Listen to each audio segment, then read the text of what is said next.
哦，弄不是干嘛的？ Thank you 我把中文讲跟别人下来读，一些没打书，不能忙没打书。人家老家的妈没写的阿龙哥，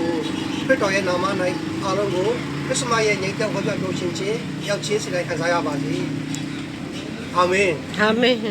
有些是要搞的可是嘛不喏，这喏路，俺那是要搞的可是嘛，这个喂，路大阿龙哥，喏，原来给点到可是嘛去的。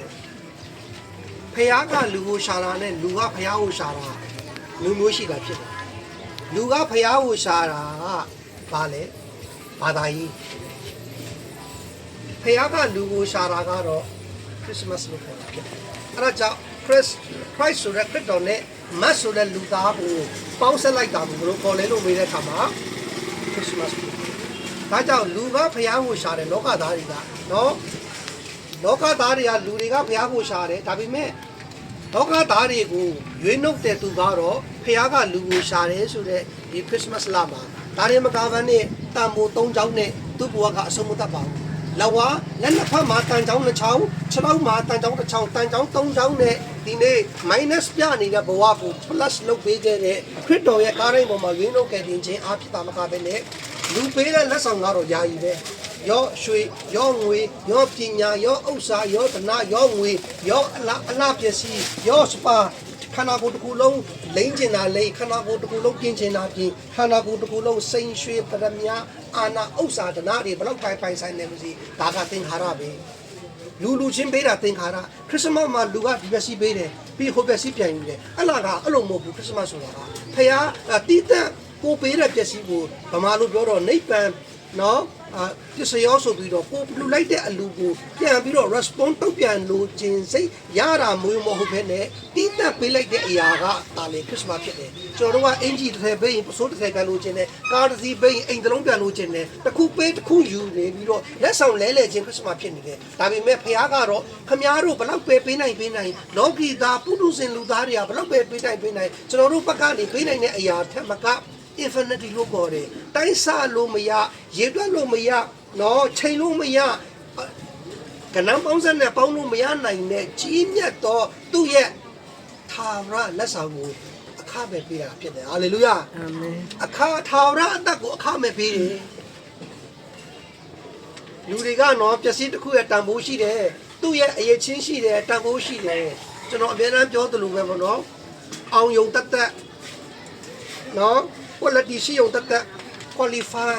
qualification အရေးချင်းစစ်မီတဲ့ပြည့်စုံတဲ့ full light လို့ပြောတယ်ပြည့်စုံတဲ့ဘဝရောက်ဖို့ဆိုတာတော့မလွယ်ဘူးဒါပေမဲ့ကိုတော်နဲ့ဆိုလွယ်ပါတယ်နော်10တန်းအောင်တယ်9တန်းအောင်တယ်1တန်းအောင်တယ်40ဆိုအောင်တယ်39မှဆိုရင်ဆရာကတနာလို့သူအောင်ပေးတယ်40ဆိုအောင်တယ်ဒါပေမဲ့80ဆိုကုန်ဘူးဒါပေမဲ့သူ69တရားဆိုရင်တော့ကျောင်းသားတွေထဲမှာသူကအစစ်တစ်တပြည်လုံးမှာတိရသွားတဲ့ level ဖြစ်သွားအောင်ဖြစ်တယ်ကျွန်တော်တို့အားလုံးကကဲတင်ချင်းရိုင်းကိုတက်တဲ့ထမင်းစားရည်တောင်းခိုင်တာခရိယံဖြစ်နေတဲ့ဘဝမျိုးနဲ့ဖျားတခင်ကမလို့ကြည့်ဘူး။ဘာလဲခရစ်တော်၌ပြေဝတဲ့အတ္တအောင်မြင်တဲ့အတ္တ full light လို့ပြောတယ် qualification ပြည့်စုံတဲ့ဘဝအတ္တတွေမှာရှောက်လန်းပြီးတော့ခရိယံအတ္တတွေမှာအသက်ရှင်တဲ့ယုံကြည်သူဓမ္မမိတ်ဆွေတွေဖြစ်စေခြင်းပါလေ။ဒါကြောင့်ခရစ်မတ်ဆိုတာကတော့လူပတ်ကနေဖျားကိုရှာတာမဟုတ်ဘဲနဲ့သူကိုယ်တိုင်လောကကြီးကိုဆင်းလာခဲ့တဲ့ဒီနေ့မှာရေးထားတယ်ဒီနေ့ရှာတော်ကြီးဖတ်သွားတယ်နော်ချမ်းပိုက်မှာဘယ်လိုရေးထားတယ်ဟေရှာယနာဂတိကျမ်းခန်းကြီးကိုငယ်6မှာအเจ้าမူကငါတို့အဖို့သူငယ်ကိုဖွားမြင်ပြီးငါတို့အသားကိုပေးသနာတယ် gift လက်ဆောင်ပေးတယ်တစ်ဖက်သက်ပေးတဲ့လက်ဆောင်ဖြစ်တယ်သူကပါလဲအုပ်စိုးခြင်းအာဏာဆက်ရှိလိမ့်မယ်တဲ့အံ့ဩပွေတိုင်ပင်ဘက်တကိုးကြီးသောပြထာဝရဖညိတ်သက်ရှင်းဟုခေါ်ဝေါ်ခြင်းတမုတ်ခြင်းခံရလိမ့်မယ်သူ့ရဲ့နာမဖြစ်တယ်အကြီးမြတ်ဆုံးသောနာမဖြစ်တယ်။ဒါကြောင့်ခရစ်စမတ်ဆိုတာကတော့ကျွန်တော်တို့တောက်စားမှုရေးမဲ့အရာတွေမဟုတ်ဘူး။နော် Santa Claus ခရစ်စမတ်မဟုတ်ဘူး။နော်ဝါသားစားမဲ့ခရစ်စမတ်မဟုတ်ဘူး။ပျော်ပွဲရှင်ပွဲနော် promotion ခရစ်စမတ်မဟုတ်ဘူး။ခရစ်စမတ်ဆိုတာကတော့ဘာဖြစ်လဲ။အများကြီးပေးဆက်ရတယ်။မာကုပညာရှိတွေကယေရှုထံကိုလာတဲ့အခါမှာဘာလို့ရတာလဲ။မှောင်မဲတဲ့ညာကြီးပဲ။ဘရှင်ကသူ့ကိုပြောတယ်မင်းတို့ဒီဘယ်လာတယ်ကျွန်တော်တို့မေရှိယကိုလာရှာတာပါအေးတွေ့ငါ့ကိုပြောသူ့လက်ထွက်ကောနှစ်နှစ်အောက်ကလေးတွေအကုန်လုံးတပ်ပလိုက်ကောပညာရှိတွေကမေရှိယဆိုတဲ့ကယ်တင်ရှင်ကိုလာရှာတဲ့အခါမှာသူတို့ရဲ့ ဖြစ်နေတဲ့ဘဝကိုဆုံးလို့ရတာဖြစ်တယ်ပညာရှင်တွေဖြစ်တယ်နော်ပညာရှိတဲ့မြင်တယ်နော်ပညာရှင်တွေအခုကျွန်တော်တို့ကဒီနေ့လောကမှာတခုခုကိုကြည့်တဲ့အခါမှာတော့မှားလို့မရနိုင်ဘူးမှားမဆနိုင်ဘူးအချိန်တွေကိုပညာရှင်လိုတယ်ဒီချိန်မှာနော်အသင်းတော်မှာပညာရှင်လိုတယ်နော်အတိုင်းမင်းခံလို့ခေါ်တာပေါ့စီမံခန့်ခွဲမှုတဲ့မြင့်တဲ့ပညာရှင်လိုတာဖြစ်တယ်တိုက်စပ်တာပါဖြစ်ဖြစ်အင်ဂျင်နီယာတွေတဲ့မြင့်တဲ့ပညာရှင်လိုတယ်စဉ်းစားတွေးခေါ်နိုင်တဲ့သူတယောက်လိုတာဖြစ်တယ်ဒီပညာရှိတွေကယေရှုသူငယ်တော်ယေရှုထံကိုလာတဲ့အခါမှာသူတို့ရဲ့ဖြစ်နေတဲ့ထိုင်ငုံကိုစွန့်လွတ်ခဲ့ရတယ်သူတို့ရဲ့မိသားစုတွေသူတို့ရဲ့ပတ်ဝန်းကျင်သူတို့ရဲ့လူနေမှုအစဉ်တန်းတွေသူတို့ရဲ့ရေကန်မြေကန်တွေအားလုံးကိုစွန့်လွတ်ပြီးတော့ဘယ်ကိုလာတာလဲဘက်တရီမျိုးကိုလာတာဖြစ်တယ်ဟာလေလုယာလာတယ်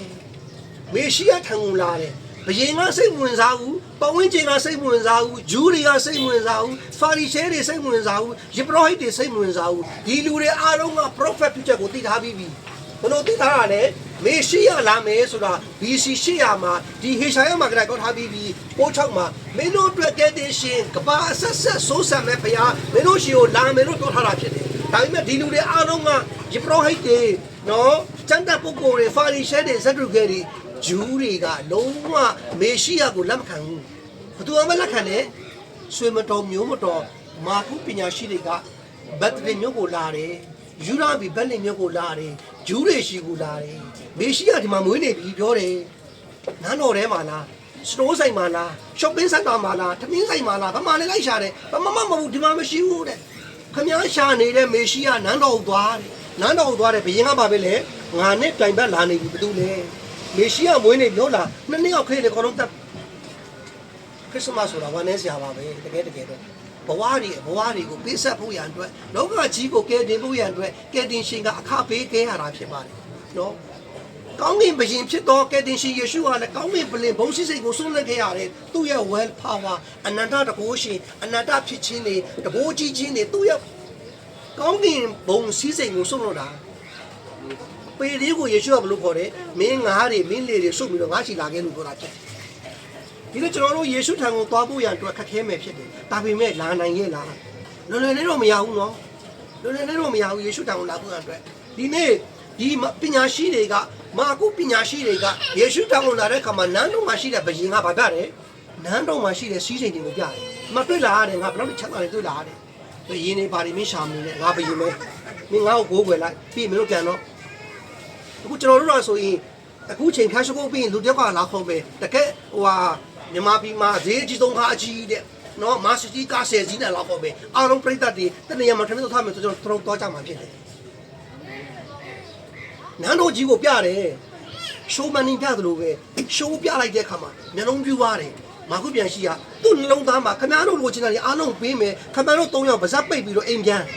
သူတို့ကိုချုပ်တာဖြစ်တယ်သူတို့ကမလိုချင်ဘူး no ဒါတော့ကျွန်တော်စိတ်ဝင်စားဘူးဘယင်ကြီးပြောချင်တာပြောနန်းတော်တစ်ခုလုံးကသူ့ထမင်းစားပြီးတောက်ပြီးအိပ်ပြီးစိမ့်ငိမ့်ဒီမှာအေးစစ်စစ်အနားယူပြီးတော့တလာကိုတည်းနေပြီးမှအိမ်ကိုပြန်ချပါလို့ပြောရင်ပြောမှဖြစ်တယ်ဒါပေမဲ့သူတို့ကအားစိတ်ဝင်စားဘူးရှင်ဘင်းကသူတို့ချုပ်တယ်ရှင်ဘင်းကသူတို့ကိုနားလေဖို့ဒီမှာနေစေချင်တယ်သူမနေစေချင်ဘူးမနေဘူးသူလိုချင်တာပါလေကယ်တင်ရှင်မေရှိယခမည်းတော်ဂျူးလူမျိုးတွေယေရှုကိုလက်မခံခြင်းနေပါစေကယ်တင်ရှင်ဝိနည်းရှင်ကိုလက်မခံခြင်းနေပါစေဒီလူမျိုးတွေအားလုံးလက်ခံခြင်းနေပါစေဆိုပြီးတော့ဒီမာကုပညာရှိတွေကပဲသွားတယ်ကယ်တင်ရှင်ထံကိုရောက်အောင်သွားတယ်ဘယ်လိုမျိုးကိုရောက်အောင်သွားတယ်နန်းလုံးမှမရှိဘူးနော်မရှိလဲရတယ်မစိုးရိမ်နဲ့ရွှေတွေပါတယ်မူရန်တွေပါတယ်လောဘန်တွေပါတယ်ယေရှုထံကိုလာတဲ့အခါမှာပိုးကွယ်ဖို့ရအတွက်သူတို့ဘဝတွေကယေရှုထံကိုရောက်အောင်သွားတယ်ယေရှုထံကိုရောက်အောင်သွားတယ်ဘာလို့ကြည့်လဲကောင်းကင်ခြေကိုလှမ်းကြည့်တယ်ကောင်းကင်ခြေဖန်ဆင်းခံနေအားလုံးကဖန်ဆင်းရှင်ကိုညွန်ပြနေတယ်ဒီနေ့ကျွန်တော်တို့အားလုံးအတွက်ဒီနေ့တမန်ကျမ်းစာကတင့်ကိုသူ့ဘသူဖြစ်တယ်လဲဆိုတာကိုပေါ်ပြနေတယ်သူဖြစ်ခြင်းကိုရေးထားတယ်သူဘသူလဲဆိုတာကိုဒီနေရာကနေတုံတင်ပေးနေတာဖြစ်တယ်ဟာလေလုယာနားလဲဖို့တဲ့ဖျားသခင်တို့ကိုဆက်လက်ကောင်းပြီးပါစေဒါကြောင့်အဲ့ဒီကျေကနေပြီးတော့ဖျားသခင်ကစကားပြောတဲ့တော့ကြောင့်အဲ့ဒီပညာရှိတွေကအဲ့ဒီကျေကိုကြည့်ပြီးတော့ယေရှုထံကိုသွားတယ်အပြည့်ရှိသောသူတွေကိုကယ်တင်ခြင်းကဤလောကသို့ကြွားလာတယ်ငါတို့နဲ့အတူရှိမဲ့အိမ်မနနာဖြစ်တယ်မင်းတို့ကဘယ်တော့မှမဆုံးတော့ဘူးမင်းတို့ကဘယ်တော့မှခွဲမသွားတော့ဘူးမင်းတို့ကဘယ်တော့မှမနာကျင်စေတော့ဘူးမင်းတို့ကဘယ်တော့မှမျက်ရည်မချစေတော့ဘူးဒီနေ့ဘုရားနဲ့လူနဲ့ပေါင်းမယ်မာလခိနဲ့ရှင်မတဲမှာနှစ်ပေါင်း400လောက် silence လို့ပြောတယ်တိတ်ဆိတ်တဲ့ကာလဖြစ်သွားတယ်လူတွေဘုရားကိုရှာမတွေ့ကြဘူးဘုရားဆိုတာဘာလဲဆိုတာမသိကြဘူးဖြစ်တယ်လူတွေကဘုရားကိုရှာမတွေ့ကြဘူးဖြစ်တယ်တိတ်ဆိတ်တဲ့ကာလဖြစ်သွားတယ်ဝမ်းနည်းစရာကောင်းတဲ့ကာလဖြစ်သွားတယ်ဒီပေါင်းများစွာငါခိနေရှိမှတဲ့ခန်းကြီးတင်မှာဒါပေမဲ့ prophet ပြကြတော့ရှိနေတယ်ကဲတင်ရှင်လာမယ်မေရှိယလာမယ်ဖျားလာမယ်မင်းတို့နဲ့ forever and ever ထာဝရကာလတိငါမင်းတို့နဲ့အတူနေမယ်ကဲတင်ရှင်လာမယ်လို့ပြောထားတာဖြစ်တယ်ပညာရှိတွေကသွားတယ်ကျေကိုကြည့်တယ်မောင်းမိုက်တဲ့နေ့တွေ9မိုင်လောက်ဝေးတယ်သွားတာသူရှာရင်နဲ့နောက်ဆုံးဘာဖြစ်သွားလဲရှာရင်နဲ့သူဘာဖြစ်သွားလဲသူငယ်တော်ယေရှုကယ်တင်ရှင်ယေရှုကိုသူမြင်သွားတယ်သူတွေ့သွားတယ်ရတော့မရပါဘူးအဲ့မှာသူတို့ဘာဖြစ်သွားလဲသူတို့တွေ့သွားတဲ့အချိန်မှာဘာလုပ်လိုက်လဲမာကုပညာရှိကဘာလုပ်လိုက်လဲအဲ့ဒီအချိန်မှာ worship ကိုကိုလိုက် hallelujah မာကုပညာရှိတွေကတော့တကက် gentleman တွေပညာရှိတယ်တကက်ကဝီကြီးတွေနားတော့မှရှိတဲ့သူတွေထင်အောင်ဆိုညာ bright ဖြစ်တဲ့သူတွေဖြစ်တယ်ဒါပေမဲ့ noise ကွက်စောက်ပြတ်တတ်နေတဲ့ noise ကွက်နန်းတော် hotel နော်ရွှေငွေကြောက်တံပရမတွေနဲ့ရှိတဲ့နေရာမှာမဟုတ်ဘဲနဲ့စောက်ပြတ်တဲ့နန်းဆောင်ညစ်ပတ်နေတဲ့နေရာမှာတွေ့တဲ့အခါမှာသူတို့ရဲ့အင်ဂျီဝစ်စားနဲ့တကက်အကြီးတွေဝစ်လာတာတကက်အရေးချင်းရှိတဲ့သူတွေတွေ့တဲ့အခါမှာဘာလို့လိုက်လဲယေရှုကိုသူမြင်တဲ့ချိန်မှာပညာရှိတွေကဘာလို့လိုက်လဲကိုးဝယ်တယ်ဒီနေ့ခရစ်မတ်ဆိုတာကိုးဝယ်ဖို့ဖြစ်ပါတယ်ဟာလေလုယာတော်ဝဲရှင်ပွဲတွေကျွန်တော်တို့ရဲ့ဂုဏ်ပကသနာတွေကျွန်တော်တို့ဘလောက်ပိုင်ဆိုင်တယ်လဲကျွန်တော်တို့မှာဘာရှိတယ်လဲကျွန်တော်ဘသူဖြစ်တယ်လဲဆိုတာကိုဘုံပေါ်ထင်ပေါ်နေတာမဟုတ်ဖြစ်နေငြိမ်းချမ်းရေးအရှင်ကဲတင်ရှင်ကဘာလို့ပေးတာလဲလူသားနဲ့တစ်ထပ်ထဲနေဖို့ရန်အတွက်ယေရှုကိုမြင်တဲ့သူတိုင်းကဘာလို့လဲကိုးကွယ်တယ်ယူတော့ဘုရင်ဟေရုကယေရှုကိုတွေ့တယ်ကြားတယ်မြင်တယ်မကိုးကွယ်ဘူးစိတ်ဝင်စားဘူးဂျူးတွေကယေရှုကိုတွေ့တယ်ကြားတယ်မြင်တယ်စိတ်ဝင်စားဘူးဖာရိရှဲတွေယေရှုကိုတွေ့တယ်မြင်တယ်ကြားတယ်စိတ်ဝင်စားဘူးဘသူမှစိတ်ဝင်စားဘူးဘသူပဲစိတ်ဝင်စားတယ်မာကုပညာရှိတွေကပဲယေရှုကိုတွေ့တယ်မြင်တယ်ကြားတယ်ဘာလို့လဲတဲ့